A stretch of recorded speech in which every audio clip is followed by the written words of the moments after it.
तो बच्चों इस वीडियो के अंदर हम करेंगे चैप्टर 2 पॉलिनोमियल्स की एक्सरसाइज 2.2 के क्वेश्चन नंबर 1 का फिफ्थ और सिक्स्थ पार्ट। तो फिफ्थ पार्ट में हमें दिया है टी स्क्वायर माइनस 15। इसके भी हमें जीरोज निकालने हैं और फिर हमें रिलेशनशिप को वेरीफाई करना है। तो इसको करने के भी दो मेथड है। पहले मैं आपको सिंपल वाला मेथड बताता हूँ, फिर दूसरा मेथड भी आप समझोगे, क्योंकि कई बार क्या होता है एग्जाम में हमें कौन सा क्लिक हो जाए, कौन सा याद आ जाए। ठीक है, तो दूसरा मेथड भी आप देख लिया करो एक बार। तो सबसे पहले इसके अंदर हमें ये जो इक्वेशन दे रखी है टी स्क्वायर माइनस 15, इसमें इस माइनस 15 को भेज देते हैं इधर जीरो की तरफ। तो ये माइनस का 15 इधर जाकर कैसा हो जाएगा, ये हो जाएगा प्लस का 15। भाई माइनस का 15 इधर जाएगा तो प्लस का इक्वल टू के इधर स्क्वायर हटाते हैं तो क्या चढ़ जाता है, स्क्वायर हटाकर चढ़ जाता है रूट। ठीक है, और रूट के बाहर हमेशा कौन सा साइन लगाते हैं हम, प्लस माइनस। या फिर अगर रूट में से कुछ बाहर निकल भी पाता तो भी हम क्या करते, इसमें प्लस माइनस का साइन लगाते। जैसे देखो मैंने आपको ये चीज एग्जाम्पल में भी बताई थी। एक एग्जाम्पल था हमारे पास, एग्जाम्पल नंबर 3। उस एग्जाम्पल में भी मैंने आपको ये चीज़ समझाई थी कि अगर जैसे माइनस का 3 है, इसको जब हम इधर लेकर जाएंगे प्लस का 3 हो जाएगा, स्क्वायर हटाकर क्या चढ़ाते हैं, रूट। और वहां पर प्लस माइनस दोनों चीज़ें आती हैं। क्यों आती हैं, इस चीज़ को आप समझ लो। अगर आपने एग्जाम्पल नहीं करे हैं, एग्जाम्पल जरूर किया करो, क्योंकि एग्जाम्पल में से भी क्वेश्चन आते हैं एग्जाम में। देखो जैसे अगर आपके पास ये दे रखा है कि रूट के अंदर है 25, तो आप ये बताओ कि जब ये बाहर निकलेगा तो आप लिखते हो कि ये किसका रूट होता है, आप ऐसे लिख देते हो कि 5 इंटू 5 होता है जी, और 5 के पेयर बन गए तो बाहर आकर 5 हो गया ये। लेकिन 25 ऐसा भी तो हो सकता है कि अंडर रूट के अंदर -5 इंटू -5 हो। भाई 5 5 जो 25 होते हैं, माइनस माइनस प्लस होते हैं, तो बाहर आकर कैसा हो जाएगा अब ये माइनस का 5। तो हमें पता नहीं होता है कि 25 कौन सा वाला है, प्लस के 5 का है या माइनस के 5 का। इसीलिए हम रूट 25 को जब बाहर निकाल कर लिखते हैं तो प्लस -5 दोनों लिखते हैं। यहाँ पर तो 15 में से कुछ निकल नहीं पाएगा, क्योंकि 3 और 5 आएंगे और पेयर किसी का बनेगा नहीं। लेकिन प्लस और माइनस आप दोनों चीज शो करोगे। समझ में आ गई ना इतनी बात। अब आगे देखो, तो यहां से हम ये कह सकते हैं कि टी की एक वैल्यू तो आ गई प्लस का रूट 15, प्लस शो करने की जरूरत नहीं है। और एक टी की वैल्यू क्या आ गई, माइनस का रूट 15। इसमें से एक को क्या मान लोगे आप, अल्फा, और एक को मान लोगे बीटा। तो हमने एक अल्फा मान लिया कितना, रूट 15, और बीटा कितना मान लिया, माइनस रूट 15। इसके बाद इसका रिलेशनशिप करेंगे। इसका एक मेथड और होता है जिसके अंदर हम आइडेंटिटी लगाते हैं, वो भी चीज समझ लो आप। कि जैसे हमें दे रखा है टी स्क्वायर माइनस 15, तो ये 15 को हम क्या करते हैं, 15 को हम ऐसे लिख लेते हैं कि ये रूट 15 का स्क्वायर है। भाई रूट से स्क्वायर कैंसिल हो जाएगा ना, रूट 15 का स्क्वायर करोगे तो 15 ही आएगा। जैसे अगर आपसे ये कह दिया गया कि रूट 3 है, रूट 3 का स्क्वायर करो तो क्या होता है, रूट 3 मल्टीप्लाई रूट 3, मतलब कि रूट 9। और 9 किसका होता है, 9 के पेयर बना लेते हो 3 इंटू 3, तो ये किसका होता है, 3। इतना लंबा ना करके हमें सीधा पता है कि रूट 3 का स्क्वायर कितना होता है, 3 होता है। यहाँ पर ये दोनों के दोनों सेम रूट में आ जाते हैं, तो ये हम एक पेयर में से बाहर निकाल लेते हैं। तो यहाँ पर अब एक आइडेंटिटी लग गई कि ए स्क्वायर माइनस बी स्क्वायर क्या होता है, वो होता है ए प्लस बी और ए माइनस बी। तो इसमें इसको मानेंगे ए, इसको मानेंगे बी। तो एक बार इनको लिख देंगे प्लस में टी प्लस रूट 15, एक बार लिख देंगे टी माइनस रूट 15। एक बार इसको जीरो के इक्वल रखेंगे, एक बार इसको जीरो के। तो जब आप टी प्लस रूट 15 को जीरो के इक्वल रखोगे, टी की वैल्यू कितनी आ जाएगी, माइनस का रूट 15। और जब एक बार टी माइनस रूट 15 को जीरो के इक्वल रखोगे तो टी की वैल्यू कितनी आ जाएगी, प्लस का रूट 15। यहाँ से भी यही आई थी, एक बार प्लस का एक बार माइनस का, यहाँ भी यही आया, एक बार प्लस का एक बार माइनस का। तो आप चाहो तो ये वाला मेथड लगा लेना, चाहो तो ये लगा लेना। मुझे ये इजी लगा तो इसीलिए मैंने आपको ये समझा दिया।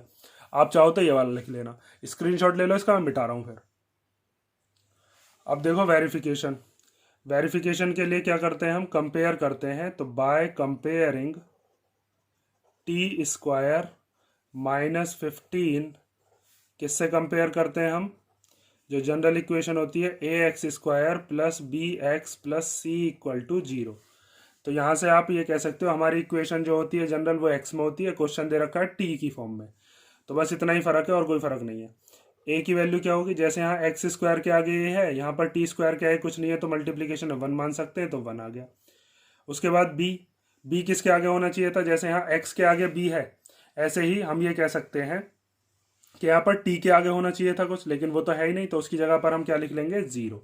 और उसके बाद आता है कांस्टेंट, जिसके पास कोई भी वेरिएबल नहीं है, वो क्या है, वो है माइनस का 15। तो यहाँ पर हम लिख देते हैं माइनस का 15। ये चीज़ याद रखना, ये 15 कांस्टेंट है, इसके पास कोई वेरिएबल नहीं है। जैसे यहाँ पर टी स्क्वायर है, फिर यहाँ पर टी वाला आना चाहिए था, वो है नहीं, तो उसकी जगह पर हम क्या लिख देंगे, 0, क्योंकि जीरो टी का मतलब जीरो की जब टी में मल्टीप्लाई हुई होगी तो वो टी चला गया होगा, जीरो खा जाता है मल्टीप्लीकेशन करके। ये आ गया। अब क्या करना है आपको, वेरिफिकेशन कर देना है बस। तो पहला हम कौन सा करते हैं, पहला करते हैं हम sum of the zeros. Sum of the zeros क्या होता है, minus B upon A, means alpha plus beta equal to minus B upon A. Alpha की जगह पर कितना रखोगे, √15, प्लस बीटा की जगह पर कितना रख देंगे, -√15 इक्वल टू माइनस बी। तो बी की जगह पर कितना लिख देंगे, 0, और ए की जगह पर क्या रख देंगे, 1। ये प्लस का √15, ये माइनस का, तो दोनों के दोनों कैसे हो जाएंगे, कैंसिल। या फिर ऐसे लिख सकते हो, पहले साइन चेंज कर लो, plus minus minus √15 equal to 0, ना प्लस का ना होता ना माइनस का होता, 0 तो 0 है बस। तो यहाँ पर ये प्लस का ये माइनस का है, तो ये दोनों के दोनों क्या हो जाएंगे, कैंसिल। कितना आ जाएगा, 0। जैसे 3 - 3 लिखा हुआ होता तो 0 ही लिखते हैं ना, तो ऐसे √15 माइनस √15 0। तो यहाँ पर तो LHS और RHS दोनों इक्वल आ ही गए। और दूसरा वेरिफिकेशन और करते हैं, जिसके अंदर हम क्या करेंगे, product of the zeros. Product of the zeros वो किसके इक्वल होता है, C upon A, means alpha into beta equal to C upon A. Alpha की जगह पर क्या रखेंगे, √15, और बीटा की जगह पर क्या रखेंगे, माइनस का √15, और इक्वल टू में C की जगह पर कितना रख देंगे, -15, और A की जगह पर क्या रख देंगे, A की जगह पर आ गया 1। तो रूट की जब हम रूट में मल्टीप्लिकेशन करते हैं तो इसमें पेयर बन जाते हैं, उसको हम बाहर निकाल लेते हैं। अगर किसी बच्चे को समझ नहीं है तो हम क्या करते हैं, इसको ऐसे लिख लेते हैं जैसे ये लिखा हुआ है। तो इसको ए की रूट में मान लेते हैं कि 15 × 15, और ये माइनस बाहर है। तो √15 की जब √15 में मल्टीप्लिकेशन हमने करी तो इसमें पेयर बन गया ना इसका, तो ये पेयर के बाहर आ जाता है, तो क्या हो जाएगा, माइनस का 15। या फिर डायरेक्ट आपने समझ भी रखा होगा कि जब सेम रूट्स की मल्टीप्लाई होती है तो एक आता है बस इसमें से, ये माइनस ऐसे इट इज आ जाएगा, और यहाँ पर ही माइनस का 15 है, तो यहाँ पर आप लिख सकते हो कि LHS किसके इक्वल आ गया, RHS के, और हैंस वेरीफाइड। ये हो गया आपका 5th पार्ट। अब हम देखते हैं फर्स्ट क्वेश्चन का 6th पार्ट, जो कि लास्ट पार्ट है। तो ये क्वेश्चन दिया हमें 3x² - x - 4, कॉमन कुछ आ रहा है, नहीं आ रहा। क्या आइडेंटिटी लग जाएगी, वो भी नहीं लगेगी, क्योंकि यहाँ पर तो किसी का स्क्वायर बैठेगा नहीं है। तो अब हमारे पास क्या बचा, मिडिल टर्म स्प्लिट। तो यहाँ पर अगर x के आगे कुछ नहीं है तो यहाँ पर हम क्या मानेंगे, 1। ठीक है। अब हमें क्या करना है, इस 3 की और 4 की करनी है मल्टीप्लाई। तो 3 और 4 की मल्टीप्लाई करके क्या आ जाएगा, 3 4 जा होते हैं 12। इस 4 के आगे क्या लग रहा है, माइनस, माइनस करके क्या लाना है हमें, 1। ठीक है। अब जब भी आपको मिडिल टर्म स्प्लिट करके 1 लाना हो तो आप ये चीज़ याद रखना कि मिडिल टर्म स्प्लिट में जो भी हमारे पास नंबर आएंगे वो आगे पीछे के ही नंबर होते हैं, मीन्स लगातार नंबर होते हैं। तो 12 के फैक्टर कर लो। वैसे तो लगातार नंबर क्या बैठेंगे 12 के फैक्टर में, 4 और 3। या फिर मैं पूरा बताता हूँ आपको, 1 के टेबल में 12 बार आता है, इन दोनों को माइनस करके तो नहीं आएगा हमारा 1, इन दोनों को माइनस करके तो 11 आएगा, तो ये तो फेल है। 12 के और क्या फैक्टर होते हैं, 12 2 के टेबल में आता है 6 बार, 6 में से 2 गया तो कितना आएगा, 4। लेकिन हमें क्या चाहिए, मिडिल टर्म 1 चाहिए। तो 12 के और क्या फैक्टर होते हैं, 12 4 के टेबल में आता है 3 बार, या 3 के में आता है 4 बार। तो अगर मैं 4 में से 3 को माइनस कर दूंगा तो क्या आ जाएगा, 1, और मुझे माइनस करके क्या लाना था, 1 ही लाना था। तो मैं यहाँ पर 1 की जगह पर क्या लिखने वाला हूँ अब, 4 - 3, और बाकी के डिजिट ऐसे ही कॉपी कर देंगे। तो 3x² माइनस इस 1 की जगह कुछ नहीं लिखेंगे अभी, 4 - 3 लिख देते हैं चलो, और x, और फिर ये वाला -4, माइनस अंदर जाएगा, दोनों के साइन चेंज करेगा, x ये दोनों का है ही क्योंकि पूरे ब्रैकेट के बाहर है। तो 3x² - 4x, फिर ये माइनस प्लस 3x, और फिर -4। इन दोनों में से क्या चीज़ कॉमन आ रही है, इन दोनों में से बस x कॉमन आ रहा है, और कुछ भी कॉमन आता हुआ नहीं दिख रहा। तो x कॉमन ले लिया, तो जब इस पे से x कॉमन ले लोगे 3 बचेगा, एक x बचेगा, क्योंकि 2 x थे इसके पास। इस पे से x आपने ले लिया तो क्या बचा, इसके पास बचा 4। यहाँ पर 3x - 4 में से जहाँ पर कुछ भी कॉमन नहीं होता 1 कॉमन होता है, 1 कॉमन ले लेते हैं। 1 के टेबल में 3 बार ही आता है, 1 के टेबल में 4 बार ही आता है। 1 कॉमन लेने के पर वही डिजिट आ जाती है। अब हमने मिडिल टर्म स्प्लिट में हम सीखा है कि ये बदल दोनों ब्रैकेट कैसे आने चाहिए, सेम, तो सेम आ गए। तो यहाँ पर आप लिख लोगे 3x - 4, और ये जो बचता है x और +1 ये दूसरे ब्रैकेट के अंदर आ जाते हैं। एक बार इसको 0 के इक्वल रखोगे, 3x - 4 = 0, तो 3x की वैल्यू कितनी हो जाएगी, 4, और x की वैल्यू हो जाएगी 4/3। और एक बार हम रखेंगे x + 1 को 0 के इक्वल। तो x की वैल्यू कितनी आ जाएगी, प्लस का 1 इधर आकर माइनस का 1। इसमें से एक को मान लोगे आप अल्फा और एक को क्या मान लोगे, बीटा। तो अल्फा की वैल्यू हम मान लेते हैं 4/3 और बीटा क्या मान लेते हैं, माइनस का 1। अब क्या करते हैं, रिलेशनशिप वेरिफिकेशन। तो ये जो हमारी इक्वेशन है इसको जनरल इक्वेशन से कंपेयर करते हैं हम। तो by comparing 3x² minus x minus 4, या फिर 1x चाहो तो 1x लिख लो।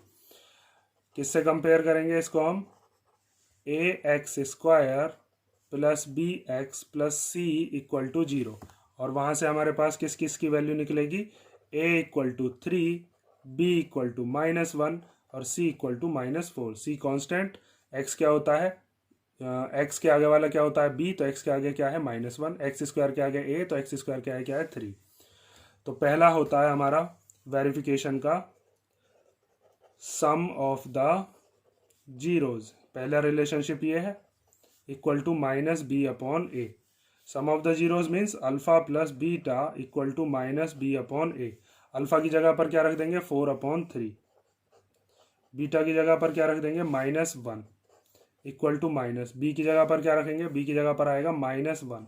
यहाँ पर गड़बड़ मत कर देना, कभी बस -1 ही लिख दो, आंसर गलत हो जाता है। फिर ए की जगह पर 3, ये प्लस माइनस माइनस हो जाएंगे। तो आप नीचे या फिर एलसीएम ले लो 3, ये 4 एज इट इज आ जाएगा। यहाँ प्लस माइनस क्या हो गया, माइनस, और 3 1 जा कितना हो गया 3। इस 3 की इधर मल्टीप्लीकेशन हो जाती है, या फिर आप चाहो तो इसके नीचे 1 मान के एलसीएम लोगे तब भी यही आएगा, या सीधा समझ जाओ 3 की इधर मल्टीप्लीकेशन। यहाँ माइनस माइनस क्या हो गया, +1, प्लस लगाने की जरूरत नहीं है, अपॉन में 3। 4 में से 1 गया तो कितना आएगा 1, और अपॉन में 3, दोनों के दोनों इक्वल आ गए। तो यहाँ पर हमारा LHS और RHS क्या हो गए, इक्वल। जब भी वेरिफिकेशन में अगर दोनों इक्वल नहीं आते तो आप समझ जाना कि आपके जो जीरोज है वो गलत है, या कहीं कैलकुलेशन गलत हो रही है। दूसरा होता है प्रोडक्ट ऑफ द जीरोज। तो प्रोडक्ट ऑफ द जीरोज के लिए यहाँ पर अल्फा इंटू बीटा हम लगाते हैं। तो यहाँ पर लिखोगे प्रोडक्ट ऑफ द जीरोज, वो होता है C/A। Product of the zeros means alpha into beta equal to C/A। Alpha की जगह पर आ गया 4/3 और बीटा की जगह पर आ गया -1। दो साइन कभी भी साथ में मत लगाया करो, इसलिए ब्रैकेट में लिख देता हूं मैं ये, ठीक है। C कितना है, -4, और A कितना है, A है 3। तो इधर तो कुछ सॉल्व करना है ही नहीं, इधर 4 1 जा 4 हो जाएगा माइनस का, ये प्लस का है माइनस का, तो -4/3, और इधर भी -4/3। तो आप लिख दोगे LHS इक्वल टू RHS और हैंस वेरीफाइड। ठीक है, ये हो गया आपका क्वेश्चन नंबर 1 का 6th पार्ट, और इसी के साथ हमारा क्वेश्चन नंबर 1 कंप्लीट होता है। नेक्स्ट वीडियो के अंदर हम करेंगे इसका क्वेश्चन नंबर 2। 2 ही क्वेश्चन है इसमें 2.2 के अंदर। अगर किसी क्वेश्चन में कोई डाउट हो तो आप कमेंट करके पूछ लेना।